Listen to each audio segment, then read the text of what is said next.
Motoverse Studio. Hope you're all having a wonderful day. And as promised, I am here with the build and review for the newest kit in the GQuuuuuuX series lineup, the HG Sugai's Gelgoog GQ. As mentioned in my unboxing video, when you see the word Gelgoog on this kit, it'll leave you scratching your head. And that's because this kit doesn't look much at all to the traditional Gelgoog. It more closely resembles a gym, with its colors, head, and slim frame. But in the GQuuuuuuX universe, this is the Gelgoog that Sugai pilots. If you haven't seen that episode, then what are you waiting for? It's pretty good, and that's where this character gets introduced. She has a very cool, unique fighting style with her gimmick, and that's the wire gun. In the episode, she goes up against the red Gundam and gets defeated, which was kind of a letdown because I would have liked seeing more of her. And also, it is weird that we got a kit for a character that only appears in one episode. The other Gelgoog in the box is Bukata's Gelgoog, and this kit is coming out next month, but from what I can tell it's basically the same, just some very minor changes like the color scheme. Let's take a look at the sides. Here we have some action poses. Here it shows it with the included wire, with a beam saber and gun in hand, showing off the articulation. So far all GQuuuuuuX kits have shown to have very good articulation, so I expect this one too as well.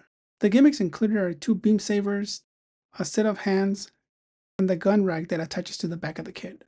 2 guns, a handle to connect one or both beam sabers to either side. On the other side, we get a front and back shot with an image of the unpainted stage, with not much else. Again, loving the illustrations. Now let's go ahead and see what's inside.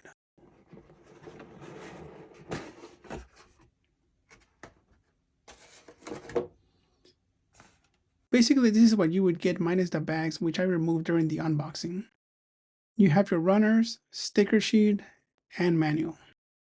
On the manual, we see Sugai's Gelgoog, and unfortunately no image of her anywhere in this box.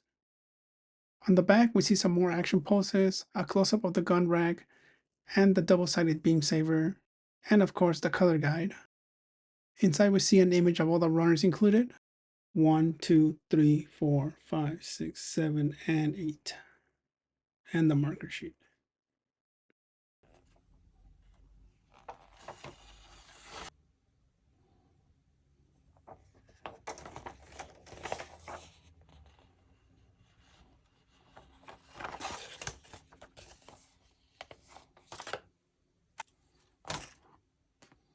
Here's all the runners laid out that come with this kit. We have runners A, B, C1, C2, D1, D2, E, and the sabers, plus the marker sheet. Runner A comes in 4 colors. We see some parts for the thrusters, inner frame, arms and legs, the yellow chest piece. Most of the red pieces are for the chest itself. Runner B comes in yellow, white, black, and a single gray piece. The one gray piece is for the head. The yellow pieces are for the inner legs.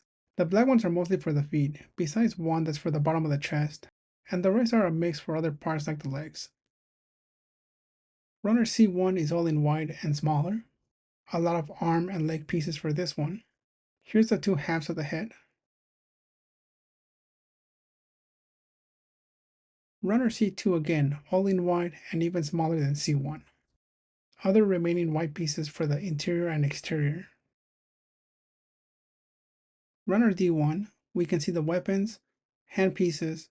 The hands on this kit do have some nice detail. Some joints, the inner joints for the thrusters. Runner D2, we can see the hip itself here too in a single piece. The grappling hand where the wire connects to. Runner E in this turquoise color with just 2 single pieces. Both are for the head. Last runner contains both of the beam sabers. Lastly, our sticker sheet, and it only has 1 sticker. And let's not forget the wire.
Here's the fully built Sugai's Gelgoog, and just like the previous kid, it was a fun build. Though, out of all of them, so far this one felt like the simplest. I think that's because the parts are really straightforward. No surprises, just a clean build process. Articulation-wise, the shoulders are impressively flexible, giving the arms a wide range of motion, and I am happy with that. It makes complex poses really easy. The head movement is also great, with a wide tilt up and down. Side to side rotation is a bit limited though, this part gets in the way. Good leg articulation with no screws to get in the way of any kicks. The small thrusters behind the legs do get in the way slightly when kicking backward, but not too badly, it can still get pretty high. Now some issues. A few parts don't stay on well, such as the feet, but especially the back thrusters. Those constantly keep falling off. The joints just aren't tight enough, and I honestly considered gluing them. It really did slow down posing. Also, while the shoulders are great, the ankles are a letdown. They only go up and down, no side movement. I really like how the yellow shows through the white on the back of the legs.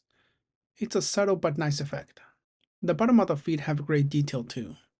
If painted with different shades, they could really pop. On the face you get the three scopes instead of just a flat mask, or a decal sticker, which I think is a cool idea.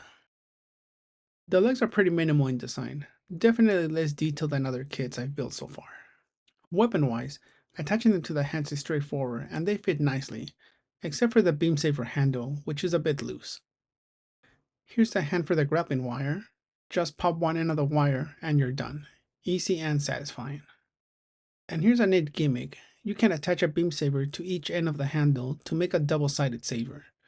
I don't really remember seeing that in the episode, but it is a cool option. One other thing you might have noticed, this is a short kit.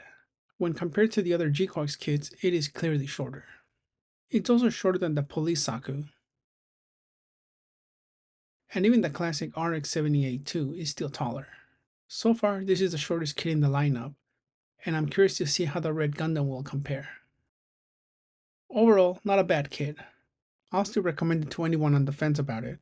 It's super posable, has great articulation, even with the thrusters and ankle flaws, and includes a nice set of gimmicks for added value. I do wonder what a GQuuuuuuX gym would look like, or if we'll eventually get a Gelgoog that resembles a traditional design more closely. If I had to rank it among the other GQuuuuuuX kits, I'll put it in third place. Not because it's bad, but because the GQuuuuuuX and Police Saku just have more presence and style. So those are my thoughts on Sugai's Gelgoog. Let me know if you're planning to get one, or if not, why not? Until then, take care and I'll see you on the next one.